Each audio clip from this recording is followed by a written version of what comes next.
ជនហោះអែប16ទម្លាក់គ្រាប់បែកលើឃ្លាំងអុកញ៉ាវងដួងបណ្ដាលឲ្យមានមនុស្សរងរបួស2នាក់ករណីកងកម្លាំងយោធាថៃបន្តឈ្លានពានមកលើដែនអធិបតេយ្យភាពកម្ពុជានៅព្រឹកថ្ងៃទី18ខែធ្នូនេះដោយប្រើប្រាស់យន្តហោះចម្បាំងអែប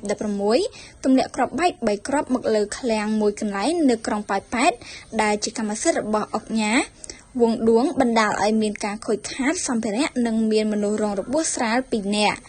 នេះបើតាមអ្នកនាំពាក្យក្រសួងមហាផ្ទៃលោកទុយសុខៈអ្នកនាំពាក្យរងក្រសួងមហាផ្ទៃបានឲ្យដឹងនារសៀលថ្ងៃប្រហ័សនេះថា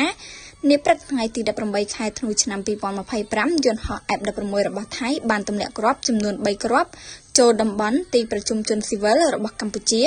ភូមិសាកណ្ដាលសង្កាត់សាកណ្ដាលក្រុងប៉ោយប៉ែតខេត្តបន្ទាយមានជ័យបណ្ដាលឲ្យខូចខាតអគារមួយខ្នង